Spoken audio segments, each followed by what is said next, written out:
All right, today we're going to pull back the curtain on one of the most powerful tools out there for building a secure future, the Individual Retirement Account, or IRA.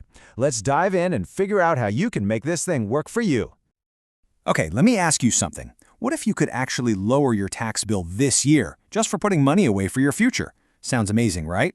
Well, guess what? There is an account built to do exactly that. So this is the IRA. It's basically a personal savings plan, but it has this incredible superpower. It gives you huge tax advantages. You can think of it as the government's way of giving you a high five for planning ahead. But here's the thing you've got to know. Not all IRAs are created equal. You basically have two main roads you can take. All right, first up, let's talk about path number one, the traditional IRA. And its main selling point is super simple. You get a tax break right now. So here's the deal. When you put money into a traditional IRA, you can often deduct that amount from your income for the year. This lowers your taxable income, which means, you guessed it, you pay less in taxes today. And while your money is sitting in there, it grows tax deferred.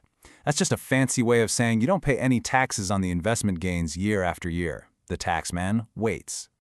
So for 2025, how much can you actually put in? Well, the max is $7,000. That's the number to remember if you're under 50. But hey, if you're 50 or older, you get a little something extra. It's what they call a catch-up contribution, and it lets you throw in another $1,000. So that brings your total up to a cool $8,000 a year. Okay, so there's always a catch, right? Here's the trade-off for getting that tax break today. When you finally retire and start taking that money out, your withdrawals are treated just like regular income, and you'll pay taxes on them then. You're basically making a bet that you'll be in a lower tax bracket when you retire than you are right now. And listen, this is super important.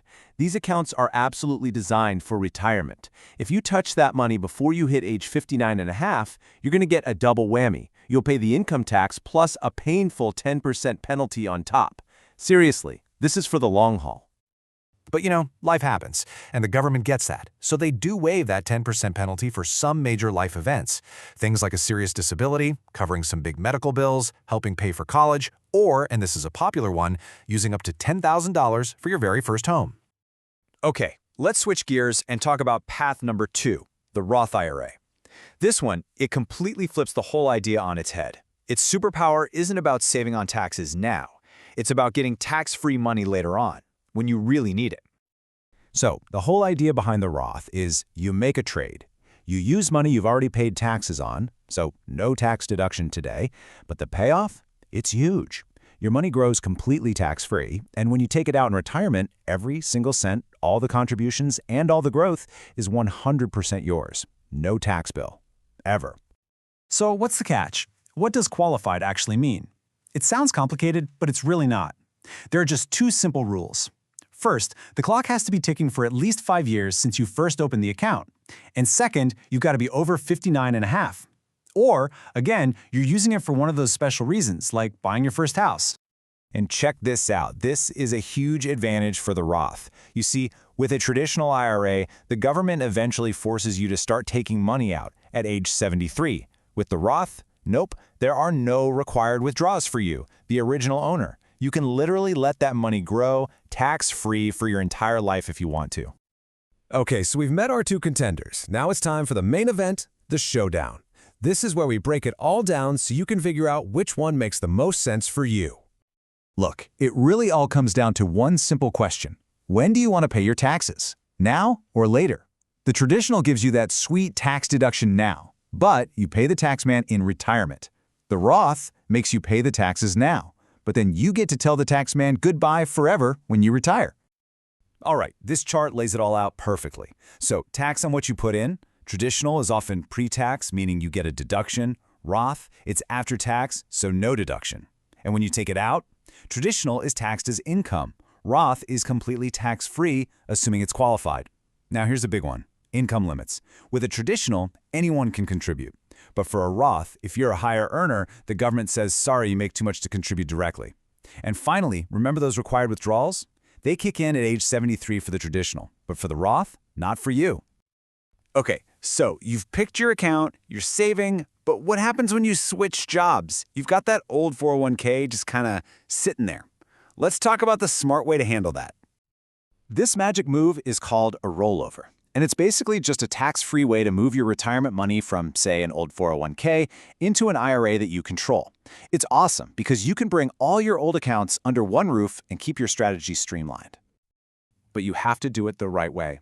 And the right way is called a direct rollover. I cannot stress this enough. This is the only way you should do it.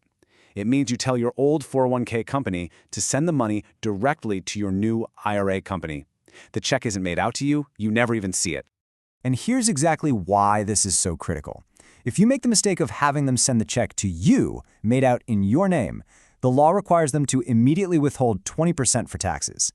Yeah, you can eventually get that money back when you file your taxes, but what a mess. You've just created a huge, unnecessary headache. So, one more time, always choose the direct rollover. Phew, we've covered a ton of ground here. But honestly, the choice between a traditional and a Roth, it all comes down to one single, very personal question you have to ask yourself. And I love this analogy because it makes it so clear. A traditional IRA is like getting a tax discount on your baking ingredients, the flour, the sugar, the eggs. A Roth IRA is like paying full price for those ingredients up front. But then the entire cake you bake over the next few decades, no matter how gigantic it gets, is yours to eat completely tax-free. So, here it is, the final question for you. If you believe you'll be in a lower tax bracket when you retire, then paying the taxes later with a traditional IRA probably makes a lot of sense. But if you think tax rates are going up or that you'll be in a higher tax bracket later, then paying the taxes now with a Roth to lock in all that tax-free growth for life, well, that could be the smartest move you ever make. The choice is yours.